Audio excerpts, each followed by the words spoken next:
Cette diffusion ne correspond pas au titre. Vous comprendrez pourquoi en regardant cette vidéo qui relate un des passages les plus importants de notre histoire. Désolé pour ceux qui l'ont déjà vu, je mettrai en ligne la deuxième partie qui correspond au titre dans les prochains jours. Cette vidéo s'adresse à ceux qui ne comprennent pas trop ce qui se passe actuellement en Ukraine et qui n'ont pas vu la première diffusion de 5e dimension. Cette vidéo remonte à l'histoire ancienne de l'Ukraine, anciennement appelée la Khazarie, qui était le fief du royaume des Khazars. N'hésitez pas à poser vos questions dans les commentaires. Ce n'est pas une défaillance de votre téléviseur. N'essayez donc pas de régler l'image. Nous maîtrisons à présent toute retransmission. Nous contrôlons les horizontales et les verticales. Nous pouvons vous noyer sous un millier de chaînes ou dilater une simple image jusqu'à lui donner la clarté du cristal et même au-delà. Nous pouvons modeler votre vision et lui fournir tout ce que votre imagination peut concevoir. Pendant l'heure qui vient, nous contrôlons tout ce que vous allez voir et entendre.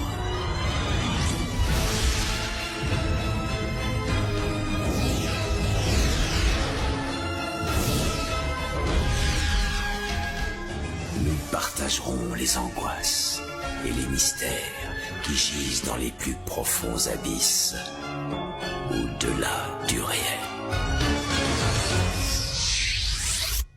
L'histoire cachée de la mafia khazariane. De l'an 100 à 600 après Jésus-Christ, une société incroyablement maléfique émerge à Khazaria. Les Khazariens se développent en une nation dirigée par un roi maléfique qui avait les anciens arts noirs babyloniens des oligarques occultes lui servant de cour. Pendant ce temps, les Khazariens sont connus dans les pays environnants comme des voleurs, des meurtriers, des bandits de la route, et pour avoir assumé l'identité des voleurs qu'ils ont assassinés comme une pratique professionnelle et un mode de vie normal.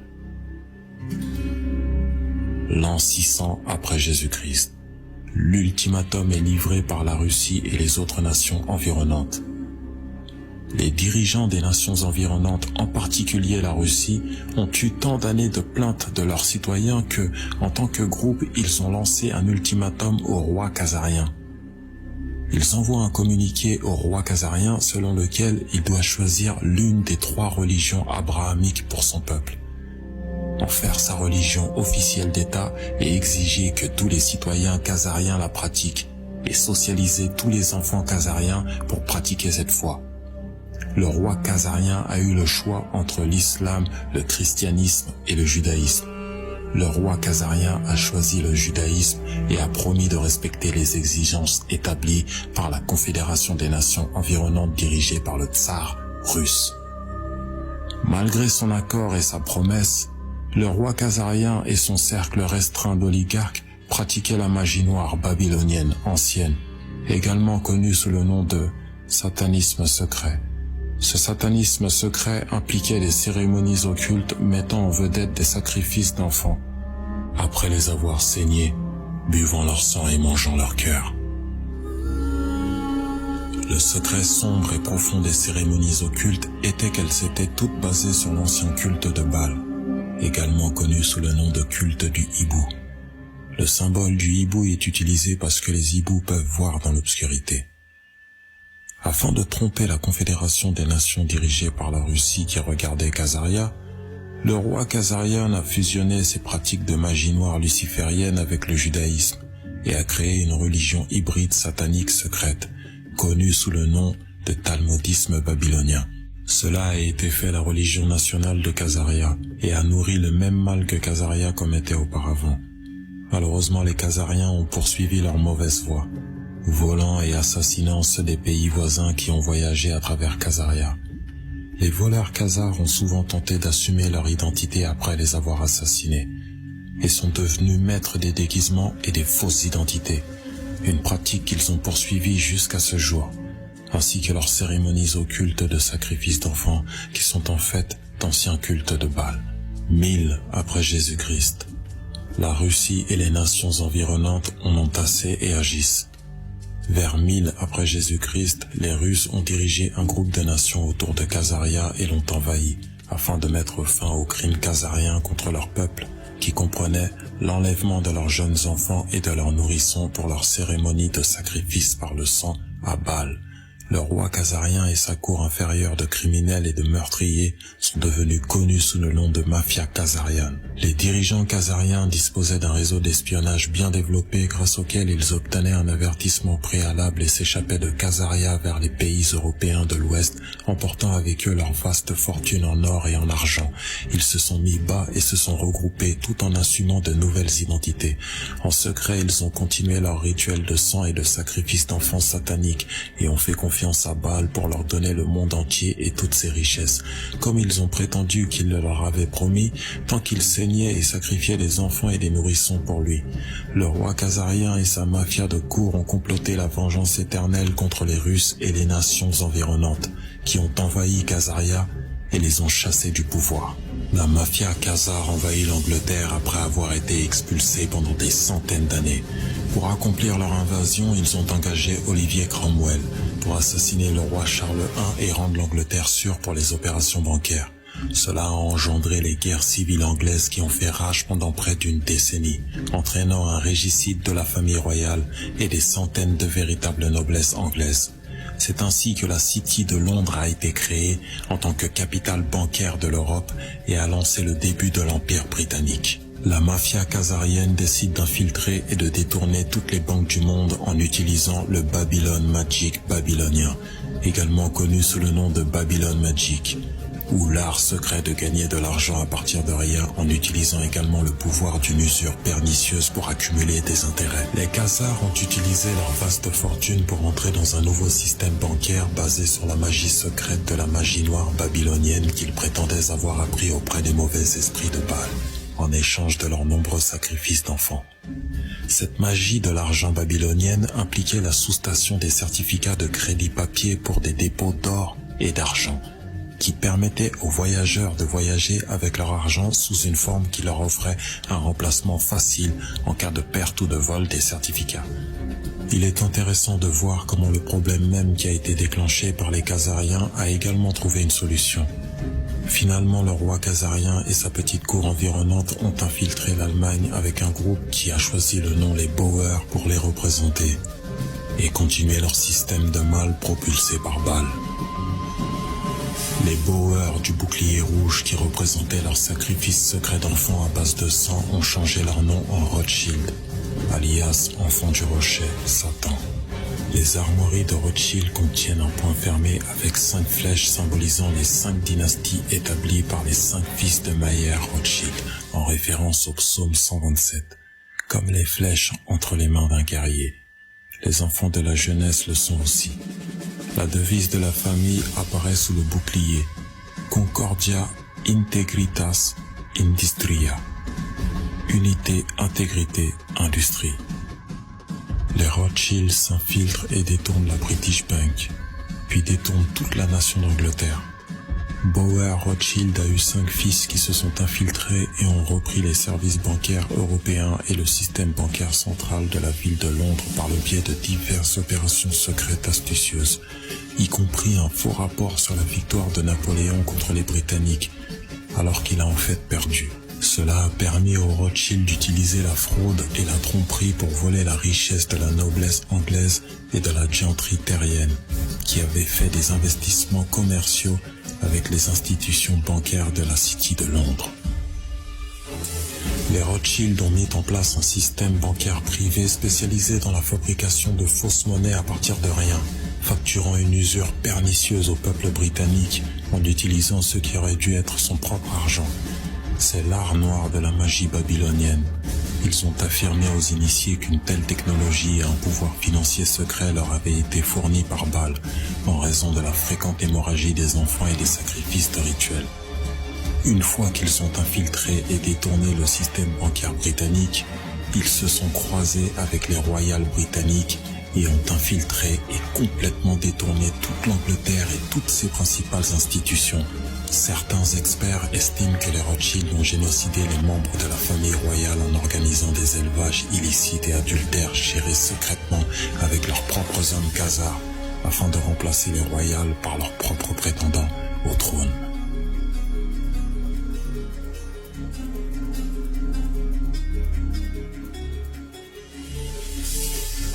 La mafia khazarienne déploie un effort international pour éradiquer les rois qui gouvernent par le droit divin. Dans les années 1600, les Khazars assassinent les royales britanniques et les remplacent par leur propre contrefaçon. Dans les années 1700, ils assassinent les royales français. Juste avant la Première Guerre mondiale, ils assassinent l'archiduc autrichien Ferdinand pour commencer la Première Guerre mondiale. En 1917, ils ont rassemblé leur armée, les bolcheviks, et infiltré et détourné la Russie, assassiné de sang-froid le tsar et sa famille, bâillonné sa fille et volé tous les trésors russes d'or et d'argent ainsi que d'art. Juste avant la Seconde Guerre mondiale, ils assassinent les royales autrichiens et allemands. Ensuite, ils se débarrassent des royales chinois et privent de pouvoir le souverain japonais. La haine intense de la mafia khazare envers quiconque professait la foi en un dieu autre que leur dieu Baal les a motivés à assassiner les rois et la royauté et à s'assurer qu'ils ne peuvent jamais régner. Ils ont fait de même avec les présidents américains en menaçant des opérations secrètes sophistiquées pour les priver de pouvoir.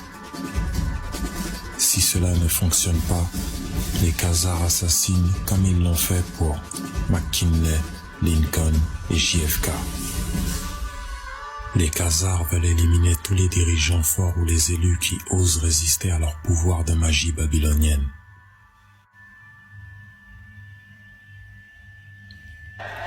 Les Rothschild créent un trafic international de stupéfiants pour le compte des Khazars. Les Rothschild dirigèrent alors secrètement l'Empire britannique et élaborèrent un plan diabolique pour récupérer les vastes quantités d'or et d'argent que les Britanniques avaient payées à la Chine pour sa soie et ses épices de haute qualité qui n'étaient disponibles nulle part ailleurs. Les Rothschild, par le biais de leur réseau d'espionnage international, avaient entendu parler de l'opium turc et de ses caractéristiques créatrices d'habitude. Ils ont déployé une opération secrète pour acheter de l'opium turc et le revendre en Chine, infectant des millions de personnes avec une mauvaise habitude d'opium qui a ramené de l'or et de l'argent dans les coffres de Rothschild, mais pas au peuple britannique. L'argent que les Rothschild ont gagné de la vente d'opium était si vaste qu'ils sont devenus encore plus dépendants de l'argent facile que les toxicomanes aux opiacés ne l'étaient.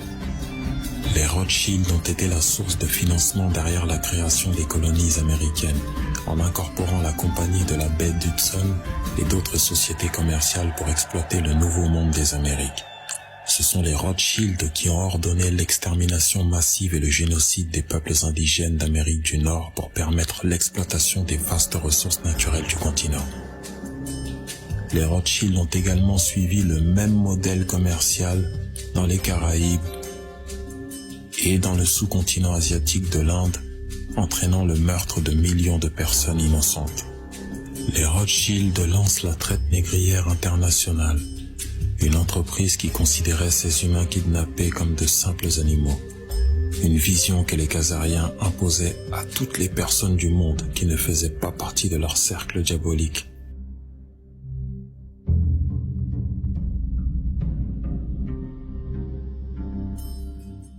Les marchands d'esclaves Rothschild ont ensuite emmené ces esclaves kidnappés sur leurs navires dans des cellules exiguës vers l'Amérique et les Caraïbes où ils ont été vendus. Beaucoup sont morts en mer à cause de mauvaises conditions. Les banquiers Rothschild ont appris très tôt que la guerre était un excellent moyen de doubler leur argent en peu de temps, en prêtant de l'argent aux deux parties belligérantes. Mais pour être garantis des recouvrements, ils devaient faire adopter des lois fiscales qui pouvaient être utilisées pour forcer le paiement. Lorsque les Rothschild ont perdu la révolution américaine, ils ont accusé le tsar russe et les Russes d'avoir aidé les colons en bloquant les navires britanniques. Ils ont juré une vengeance éternelle sur les colons américains, tout comme ils l'avaient fait lorsque les Russes et leurs alliés ont écrasé Khazaria en 1000 après Jésus-Christ. Les Rothschild et leur oligarchie anglaise qui les entourait ont tracé des voies pour reprendre l'Amérique et cela est devenu leur principale obsession. Leur plan préféré est de créer une banque centrale américaine avec de la magie babylonienne et de la contrefaçon secrète. Rothschild tente de reprendre l'Amérique en 1812 au nom de la mafia khazarienne, mais échoue, encore une fois à cause de l'ingérence russe. Cet échec a enragé la mafia khazarienne ainsi que Rothschild. Et ils ont encore une fois de plus comploté une vengeance éternelle contre les Russes et les colons américains et ont l'intention d'infiltrer et de détourner les deux nations et la bande d'actifs, de tyranniser puis de tuer en masse les deux nations et leur population. Les tentatives de la mafia khazarienne de créer une banque centrale américaine privée sont bloquées par le président Andrew Jackson, qui les a appelées sataniques et a promis de les acheminer. Enfin, en 1913, Rothschild a réussi à établir une tête de pont majeure à l'intérieur de l'Amérique et un ennemi maléfique de tous les Américains. En 1913, Rothschild a pu établir une tête de pont en soudoyant les membres du Congrès, afin qu'ils adoptent la loi sur la réserve fédérale inconstitutionnelle illégale la veille de Noël sans quorum requis. La loi a ensuite été signée par un président tordu et racheté, qui était un traître à l'Amérique, comme les membres du Congrès qui l'ont voté. Les Rothschild créent alors un système de taxation illégale en Amérique. La mafia khazare a mis en place un système fiscal illégal et inconstitutionnel, afin de garantir que les Américains devraient payer des dépenses de haut niveau du gouvernement américain, approuvées par un Congrès racheté et des marionnettes présidentielles, mises en place par une campagne de corruption de la finance de la mafia khazare.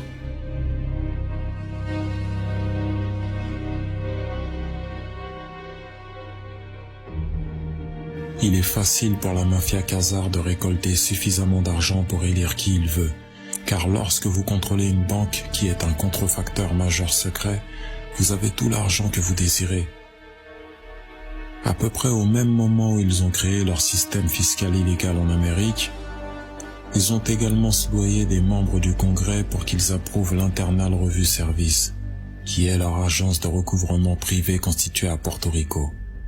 Peu de temps après, ils ont créé le Federal Bureau of Investigation pour protéger leurs banquiers, pour répondre à leurs besoins de dissimulation et les empêcher d'être jamais poursuivis pour leur rituel de sacrifice d'enfants, réseau pédophile, et pour servir également d'opérations secrètes en leur nom. Notez que le FBI n'a pas de charte officielle. Selon la bibliothèque du Congrès, il n'a aucun droit d'exister ou d'émettre des chèques de paix.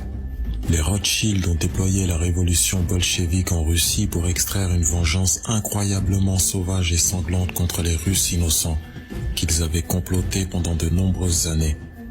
Depuis la destruction de Khazaria, les bolcheviks ont en fait été créés et déployés par la mafia khazare en tant que partie essentielle de leur vengeance planifiée depuis longtemps contre le tsar russe et le peuple russe innocent pour avoir brisé Khazaria en environ 1000 après Jésus-Christ pour son vol répété, son meurtre et son vol d'identité, les voyageurs des pays entourant Khazaria. Ce fait peu connu explique l'extrême violence exercée sur la Russie en tant que vengeance de longue date de la mafia khazarienne contrôlée par Rothschild. Dans une saignée sauvage et inhumaine bien planifiée qui a stupéfié le monde, les bolcheviks se sont déchaînés en pleine fureur au nom de la mafia khazare pour se venger des Russes. Cela avait été prévu depuis la destruction de Khazaria. Les bolcheviks, sous la direction du Rothschild, ont violé, torturé et assassiné en masse environ 100 millions de Russes, dont des femmes, des enfants et des nourrissons. Certaines tortures